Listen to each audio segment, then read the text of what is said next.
Selamat sore pemirsa Pagak TV Malang dimanapun Anda berada. Kembali kepada acara Jagongan Budaya yang setiap hari Kamis kita melancarkan dan kita menampilkan ya, para seniman seniwati di Kota Malang khususnya dan Malang Raya, bahkan seluruh Indonesia yang mau berbincang-bincang hangat tentang budaya. Di sebelah kanan saya sudah hadir seorang yang tidak asing lagi di hadapan pemirsa. Untuk lebih jelasnya kami langsung mempersilakan untuk memperkenalkan diri. Terima kasih sahabat Pagak TV, keluargaku komunitas seniman budayawan.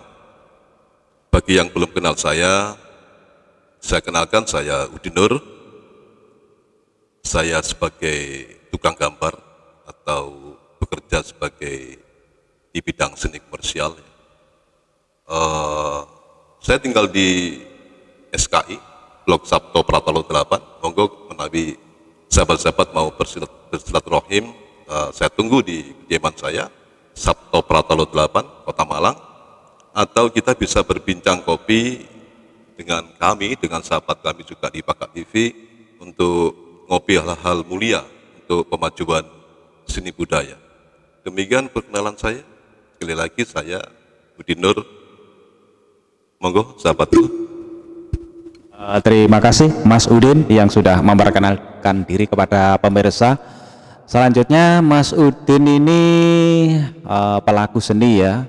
Tadi bergerak di bidang seni komersial ya.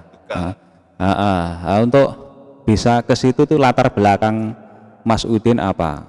Kok terjun di bidang seni? Bakatnya mulai kecil, SD, SMP? Atau merupakan keturunan atau warisan orang tua? Ya, terima kasih. Bakat seni menitis pada diri saya dari kedua orang tua saya. Ibu saya punya bakat bernyanyi dan ayahanda saya seorang desainer perhiasan, tukang juga. Sehingga hampir keseluruhan putra-putrinya, ke-10 putra-putrinya ini kebetulan punya basic yang sama, bergerak di dunia yang sama, yaitu sebagai tukang gambar dan sebagian menjadi seniman. Karena sekolah-sekolah kami berada di kampus atau jurusan yang sama di seni rupa, Bapak. Adapun saya memilih seni komersial ini tentu sejarahnya panjang. Jadi saya punya pengalaman yang unik karena sedemikian butanya kita, sedemikian sulitnya kita mencari kitab bagaimana kiat-kiat berseni rupa ini bisa membuahkan hasil baik secara apresiatif maupun secara komersialistis. Karena di muka bumi ini rasanya sulit, Mas, mencari buku yang kira-kira bisa membimbing bagaimana seni ini bisa bertemu dengan pengoleksinya, dengan para kolektornya. Ini tidak ada satu buku manajemen yang pernah saya temui ya, apalagi data statistik kemitraan perupa dengan hologannya ini belum ketemu. Benten dengan sepak bola sudah cetho itu, beda dengan musik itu sudah cetho, ada pecinta pop, ada pecinta dangdut, ada pecinta. Nah, seni rupa ini petanya tasik dereng belum bisa ditemukan. Jadi kalau boleh saya kasih analogi, kalau Rhoma Irama ini dianalogikan sebagai contoh seni komersial, itu sudah terpetakan. Kalau misalnya Rhoma Irama ini main di hotel bintang berlima, itu rasanya sulit untuk terjadi. Tapi kalau Bang Haji Rhoma ini main di Stadion Gondang Legi, saya memberikan garansi akan terbanjiri. Nah, ilmu-ilmu seperti itu dalam dunia seni rupa, semoga kita berdoa, Mas. Komunitas perupa-perupa di Malang ini, baik yang bergerak di fine art maupun di applied art, ini bisa kolaboratif dengan suasana kekeluargaan yang sinergis, bahagia, tidak membuat peta perbedaan yang menjadikan kontroversial atau perbedaan yang menjadikan kita tidak serumah lagi. Ini diperlukan bahwa dalam keluarga itu onok lanang, onok wedok, kemudian onok sing ekstrim, onok sing lembut, onok sing macam-macam lah karakter berkesenirupaan itu. Tentu sebagai keluarga mari kita guyup karena itu adalah sunatullah. Begitu Mas. Pemirsa sudah memperoleh gambaran ya, ternyata Mas Udin bisa melakukan yang namanya seni komersial karena memang ada darah seni dari orang tua. Tidak hanya Mas Udin, saudara-saudaranya mewarisi orang tua. Luar biasa. Untuk karya-karyanya ini kalau boleh tahu sudah pernah dijual kemana saja, artinya domestik atau sampai ekspor, terus harganya mulai berapa sampai berapa. Walaupun uang ini kalau kita munculkan itu sebenarnya kurang etis ya, tapi biar pemirsa tahu bahwa pejuang seni yang sampai berkarya sedemikian rupa itu tidak sembarangan ya. Apakah bisa mencukupi keluarga atau malah lebih? Nah, ini untuk lebih jelasnya kita tanya. Terima kasih sahabat Pakak TV, seniman budayawan, wabil khusus sahabat-sahabat perupa. Saya minta maaf meskipun saya dilahirkan dari sebuah perusahaan besar untuk mencetak saya sebagai seorang kreator, karena saya kebetulan alumni seni rupa IKIP Malang yang tentunya mendapat tuntutan esensinya harus berkreasi. Cuman takdir saudaraku menjadikan kita berbeda. Jadi kalau misalnya seorang perupa ditakdirkan menjadi seorang pelukis realis, maka takdir itu harus diterima dengan rasa syukur yang luar biasa. Saudara tidak bisa memaksakan seorang Ibu Waljina yang pengrawit itu harus ngejazz. Kita tahu semua bahwa Ibu Waljina ini seorang maestro karawitan. Kita tahu bahwa Bang Haji Roma Irama ini maestro dangdut.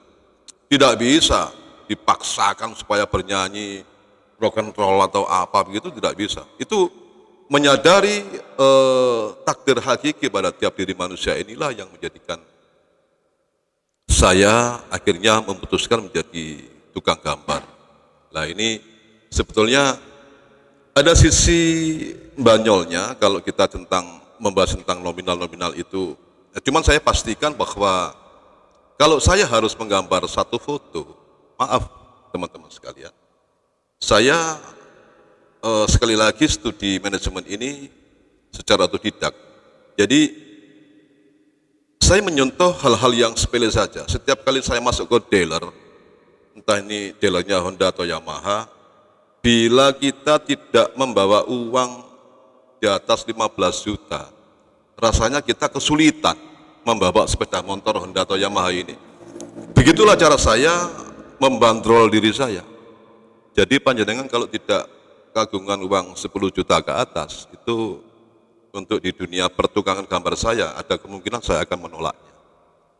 Nah, ini apakah ini konyol atau profesional, yang pasti saya mensyukurinya karena kemitraan yang saya buat dengan sahabat-sahabat yang kebetulan suka terhadap karya-karya yang sekedar terampil melukis ini betul-betul membawakan rezeki yang spektakuler. Menurut saya rezeki yang luar biasa. Tentang rekod harga, ini sekali lagi Mas sebetulnya unik untuk ditanyakan, tetapi saya harus menjawab. Estimasi lukisan kalau kita pameran keluar itu tentu harus adaptasi terhadap wilayah pasar. Jadi kalau saya pameran di pasar Krempyang, kita harus menakar produk kita dan harus menyesuaikan produk apa yang sekiranya konsumtif untuk pasar Krempyang itu. Jadi kalau saya misalnya jualan lukisan sayur mayur di pasar Krempyang, Krempeng lah yang saya anggap itu sebagai market terbaik. Tetapi kalau sayur mayur saya ini saya taruh gelangsi kemudian saya display di hotel bintang 5, itu naif. Jadi bagaimana pola saya bila saya pameran di hotel misalnya yang disebut hotel yang mewah, dan bagaimana saya harus pameran di gedung-gedung maaf yang sederhana ya. Juga komunitas masyarakat yang mengunjungi tentu berbeda, dan kita tidak menjadering seperti itu. Dimanapun kita berkarya, pengunjung kita adalah komunitas yang hebat, orang-orang yang kagum dan cinta terhadap karya seni rupa, itu mutlak. Tetapi karena yang ditanyakan itu harga, maka kita menyesuaikan harga. Jadi kalau saya jualan lukisan akik di mana, dan apabila saya menjual lukisan berlian di mana. Sebab berlian ini kalau saya display di atas perlak di sebuah pasar Krempeng, itu akan jadi masalah. Orang bertanya, saya display, ada virus, ada berlian, ada zamrud, ada safir, saya display di sebuah perlak begitu atau karton ya. Kemudian orang di pasar Krempeng bertanya, "Cong apa aja Cong?" Saya bilang, "Mak ini berlian Mak." Dilihat, "Berapa aja Cong? Berapa ini harga?" Saya bilang, "Ini 25 juta. Ya bisa-bisa saya malah dijulek. No. Kamu itu bohong kamu. Kamu mau nipu orang kamu. Nah, di tempat market yang salah, meskipun karya kita berkualitas akan berbeda cerita. Ini penting buat sahabat-sahabat kita. Jadi ketika musim hujan, mari kita menjual lukisan yang anget-anget. Jangan tawarkan meskipun es kita ini es yang terenak di Kota Malang, ketika musim dingin dan musim hujan tiba, ya tema lukisan kita ya jangan tentang es, meskipun itu es yang handal. Ini tidak melawan garis Tuhan, ini saya sebatas mengungkapkan tentang bagaimana takdir ikhtiar kita secara keilmuan itu harus terpetakan. Oh, ada maraton di sana. Mari kita pameran berbagai minuman sehat. Ada maraton di Kota Malang, 10.000 peserta pelari maraton. Begitu kita mau pameran, yang wajib kita pamerkan adalah minuman-minuman mineral yang sehat. Itu marketable. Tidak mungkin kemudian kita, mari maraton ini kita sambut dengan jagung bakar yang panas. Itu sulit, untuk digadukkan sulit. Jadi sebetulnya tentang market seni itu sederhana sekali. Cuman kadang-kadang untuk menyatukan para perupa ini diperlukan daya silaturahmi yang kuat. Kalau ngomong market, sebetulnya setiap jengkal kita ini seni rupa, Mas. Karya Udeng jenengan karya seni rupa sedanten, batik jenengan ini, semua ini setiap jengkal dari kita ini, tekstil ini, mungkin menata karpet ini juga seni rupa. Saya pikir seperti itu, Mas. Demikian pemirsa, sangat menakjubkan. Tadi ada satu pertanyaan saya, harganya mulai berapa? Rupanya Mas Udin segan ya untuk membocorkan kepada pemirsa. Tapi saya sedikit-sedikit sudah dapat bocorannya. Berapa pemirsa? Ya, segini dulur. Harganya tadi bocorannya ya antara 25, 40 juta, 50 juta, 70, bahkan 80 juta dulur. Wah, nah ini otomatis kan bisa mencukupi kebutuhan keluarga, istilahnya lebih-lebih, alhamdulillah. Nah, artinya apa? Pelajaran yang bisa dipetik dulur. Sesuatu kalau digeluti dengan sungguh-sungguh, dengan mengharap ya rezeki dari Allah, ya, niat yang ikhlas, tetap mengembangkan seni karena punya bidang bakat di bidang seni komersial, otomatis akan menghasilkan. Jadi siapapun juga yang mau berkarya tentu akan bisa memetik hasil dengan maksimal. Untuk selanjutnya Mas Udin Otomatis seorang pelaku seni itu kan mengikuti event-event ya, baik itu pemula maupun orang yang sudah dikenal ya di masyarakat seperti Mas Udin. Event-eventnya di mana saja supaya pemirsa yang baru merintis atau belajar menjadi seorang seni rupa ini ada ilmu, paling tidak ya ada gambaran. Terima kasih, Mas.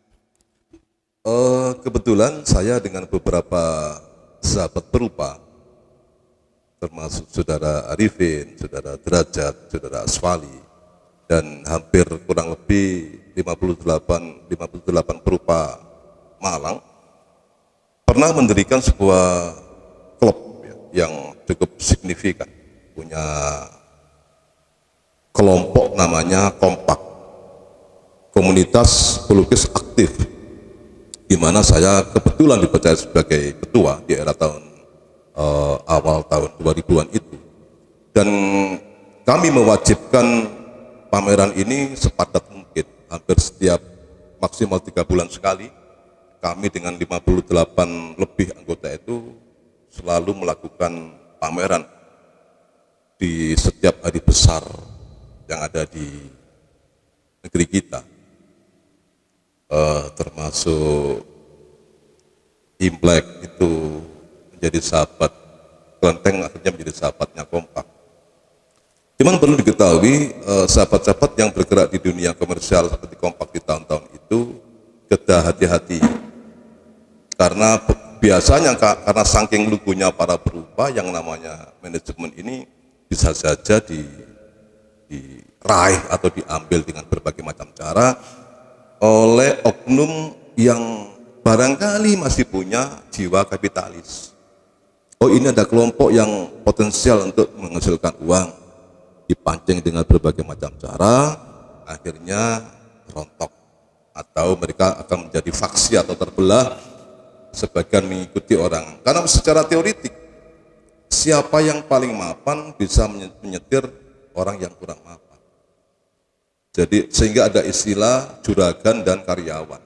Ini dalam perupaan, seyogyanya saudaraku jangan sampai terjadi. Jadi hidayah yang namanya bakat seni itu bagi saya, kalau dalam ilmu barangkali apa ya, karomah, itu keluar biasaan yang diberikan tidak pada setiap orang. Karenanya sebagai seorang militer atau militan seni rupa, kita berkewajiban memang menambah ilmu ini supaya tidak terpontang-pantingkan oleh orang-orang yang barangkali tidak paham seni rupa, tapi dia turut mengendalikan karena di dalamnya ada profit lay. Kembali ke pertanyaan panjenengan tentang ini tadi lukisan ini ditambah langsung aja ya, kalau di tengah pandemi ini gimana cara mensikapinya? Iya, kalau saya sebetulnya Mas, semoga Dewan Kesenian Malang atau kantong-kantong seni rupa ini punya semacam ada ART begitu ya, semacam Memorandum of Understanding MOU untuk menyatukan para perupa ini dengan ketentuan tertulis yang pergerakannya membawa nilai keuntungan yang mutualis bagi siapa saja. Kita ambil contoh. Saya kalau berpikir Mas, jangan berpikir yang khayal-khayal, itu bagian yang paling tidak saya suka. Khayal-khayal itu istilahnya bek menawa itu bagian yang paling tidak saya suka. Mari kita berpikir realistis tentang perupaan di Kota Malang, dari persiapan sampai dunia melukis sebenarnya. Kita ambil contoh saja. Malang kota ini kan terdiri dari sekian ratus ribu pelajar. Kita ambil contoh, sekolah menengah pertama di Malang ada kurang lebih 28 sekolah yang negeri, belum swasta. Satu sekolahan berisi 1000 siswa. Kita kita ambil sampel seperti itu. Kurang lebihnya segitu, 800 sampai 1000 siswa. Anak-anak di Kota Malang ini membutuhkan peralatan melukis, itu mutlak. Pasti. Mari kita berkumpul di DKM, memproduksi sahabatku, kanvas.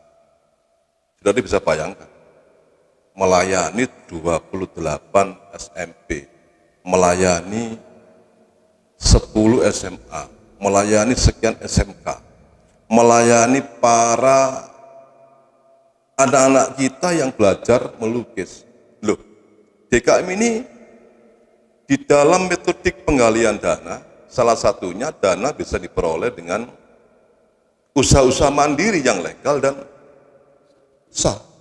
Nah itu kalau kita gerakkan mas, sekedar bismillah melayani anak-anak kita tercinta untuk keperluan dia belajar melukis di sekolahnya. Ini saya pikir rezeki yang melimpah ruah. Sekedar kanvas itu. Ya, kita izin berpelukan kepada toko-toko yang menjual kanvas. Ya kita beritahu apa adanya bahwa kanvas kami bagus, pangapunten, harga murah. Harapannya apa?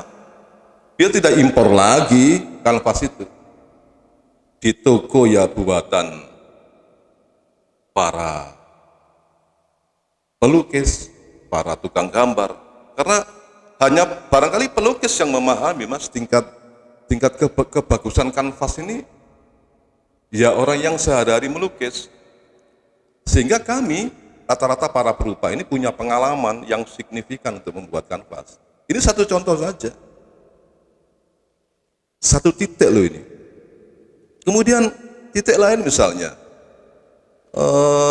sahabat-sahabat penentu kebijakan di pemerintah.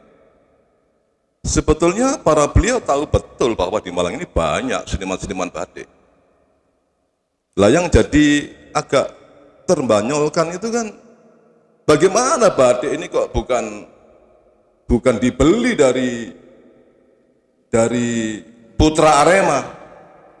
Wah ini kan juga sebetulnya banyolan yang cukup bisa membuat keterpingkalan. Loh Pak Udin apa tidak boleh beli ke toko? Boleh. Cuman karya putramu yang ada di Malang, karya sahabatmu, karya satu jiwamu ini kan lebih utama. Coba panjenengan pikirkan. Tiap tahun ajaran baru ada berapa puluh ribu yang diperlukan oleh siswa baru batik itu. Lah itu kalau digarap oleh para pembatik Malang, betapa gagahnya. Setiap orang pasti bisa. Jangan bilang, mas itu hanya Solo yang bisa mas. Itu hanya Jogja yang bisa. Itu hanya mana lagi itu? Pekalongan yang bisa. Siapa bilang? Naif sekali. Saya pikir Arema dengan 2 pabrik kampusnya. Malang ini punya 2 pabrik kampus mas. Pabrik seni rupa. Yang handal dan super, yaitu Unibro sama UM itu. Saya pikir ini pilar yang tangguh untuk turut dilibatkan dalam pengembangan keseni rupaan. Baik yang fine art maupun yang komersial. Yang komersial itu pendek-pendek aja kan mas. Pembatik Malang dilibatkan memproduksi seragam sekolah sekian puluh ribu seragam. Jangan di bulat-bulat apa selesai. Apa nanti bagus, apa nanti bisa sesuai waktu. Waduh, kalau kita sudah dihadapkan dengan hal-hal seperti itu, akhirnya yang masuk ya bisikan syaiton. Gak usah lah, boleh sing ruwet-ruwet di toko wis cepak, kari tuku, kari njoko, kari ngebon. Kapan majunya para seniman batik, para majunya para pengrajin dan para seniman? Kalau sudah semua dikuasai oleh orang-orang yang kaya, belanja besar kita pada orang kaya, karena orang kaya itu konon katanya lebih loman memberikan fee atau persentase. Lah ini jangan bicara tentang pendidikan karakter. Kalau ayahanda kita di atas langit sana itu tidak mencerminkan kekarakteran, Nah, saya pikir untuk hal-hal pengembangan seni di masa COVID ini, ya yang terbaik ya langkahnya Pagak TV ini. Sementara tidak bisa kita bergerak terlalu komersialistik. Ini wawancara seperti ini, wawancara karakter, wawancara rohani, wawancara keilmuan ini, ya ini salah satu kontribusi yang paling besar. Itu artinya Tuhan tahu bahwa ujian pandemi ini manusia mampu. Tuhan tidak akan menguji manusia di luar batas kemampuan itu. Itu artinya corona pasti berlalu. Dan audiovisual ini kan abadi, Mas. Suatu saat mudah-mudahan pemerintah bisa mengeksekusi menjadi sesuatu yang maslahah baik bagi para pengrajin dan para seniman. Sebab ini market petanya, saudaraku, cetok.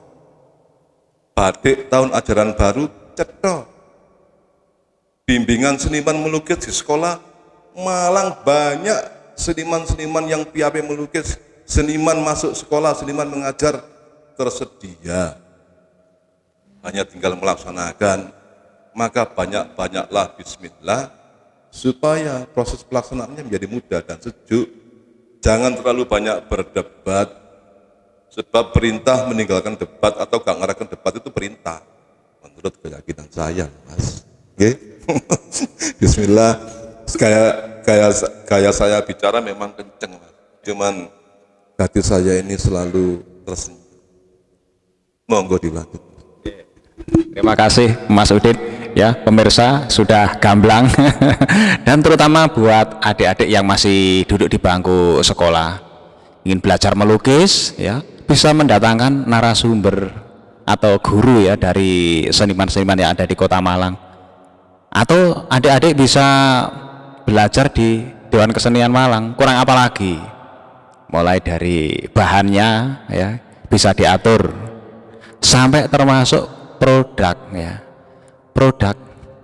Sekarang ini kan adik-adik ya sudah mau naik kelas, nanti butuh seragam, contohnya batik ya, dipakai hari apa begitu ya, ciri khas Malang ya harus diberdayakan dengan baik ya. Saat ini mungkin masih membanggakan batik-batik dari luar Malang, batik Pangalongan, batik Solo, batik Jogja, batik Keraton Surakarta ya dan seterusnya ya. Tidak menafikan itu, boleh-boleh saja, tetapi bagaimana lembaga pendidikan atau dinas pendidikan ini bisa bahu-membahu ya, bekerja sama secara baik kepada para seniman di Kota Malang, termasuk kampus-kampus ya yang bonafit tadi, Brawijaya ya, Universitas Negeri Malang. Lebih lagi ya pemerintah Kota Malang ini harus membuat suatu aturan supaya seni ini tambah hidup ya, meskipun di tengah pandemi. Kalau apa yang sudah disampaikan cara Mas Udin tadi bisa dilakukan ya, tidak ada yang namanya kekurangan kebutuhan ya, artinya ekonomi tetap jalan terus ya. Ini salah satu sikap yang harus dimiliki ya. Semoga-moga para pihak yang melihat acara ini bisa memberikan kontribusi yang positif supaya seniman Kota Malang ini bisa lebih eksis lagi meskipun di tengah pandemi, lebih lagi kalau pandemi sudah usai. Harapan terakhir Mas Udin untuk panjenengan bagi para pemirsa ya, terutama yang ingin belajar melukis, maupun harapannya bagi ya Mas Udin ini mewakili lah seni Kota Malang untuk ke depan. Untuk ke depan, saudaraku, tidak terpungkiri bahwa cabang seni rupa itu puluhan bahkan ratusan. Maka sadarilah bahwa ada seni rupa, seni grafis, ada cetak, ada repro, ada fotografi, ada macam-macam. Tetap bersatulah, mari kita sudah saatnya untuk menjadi keluarga besar. Apa sih curiga kita saling mencintai dibanding kita membedakan keperbedaan kita? Roma bukan jazzer, tapi dia pedangdut yang handal. Bobby Chen seorang jazzer yang handal meskipun beliau bukan seorang pengerawit. Ini falsafah yang barangkali perlu saya sampaikan, bahwa takdir berseni rupa kita atau bersenian kita itu pasti berbeda. Tetapi kebersamaan itu harkatnya jauh lebih mulia dari perbedaan itu. Mari kita melebur banyak pekerjaan mulia dan rezeki yang barangkali akan berbuah di balik ketulusan kita bersilaturahim. Saya aturi siapapun panjenengan, mulailah banyak-banyak bersilaturahmi, baik kepada perorangan antar perupa, antar seniman, atau di rumah induk Semang, rumah punden seni kita di DKM ini. Mari datang, berhentilah berpolemik, berhentilah membahas keberbedaan, karena itu sunnatullah, saudaraku, bahwa kita ini wajib berbeda, dan keberbedaan itu untuk kita persatukan supaya membuahkan rezeki yang besar. Sekali lagi saya tunggu panjenengan ke rumah saya, ke rumah seniman-seniman lain, ke DKM. Kita berpikir yang indah, mari kita merencanakan yang indah, kita mempersiapkan yang indah, Mas, membuat kurikulum yang indah untuk kesuksesan diri dan keluarga kita yang indah, untuk hebatnya Malang Raya, Arema yang indah. Jadi saya memang alirannya memang aliran pelukis indah, Mas. Jadi saya ini bisanya berpikir yang indah-indah. Mudah-mudahan keindahan-keindahan yang kami rindukan itu saudara-saudara seniman budayawan bisa kita wujudkan bersama. Terima kasih, Mas. Ya, amin ya robbal alamin. Mas Udin yang sudah memberikan pencerahan kepada sedulur semuanya di Jagongan Budaya sore hari ini. Semoga apa yang disampaikan bisa memberi manfaat yang positif bagi semuanya, sehingga para seniman bisa berkembang dengan baik, dan juga semuanya ini mengharapkan keharmonisan, paseduluran, boleh berkarya, tidak perlu menyinggung yang lain, boleh berkarya, tetapi semuanya untuk satu kemajuan Arema Singoedan. Matur sembah nuwun sedulur, Pagak TV pancen apik gak adek komen.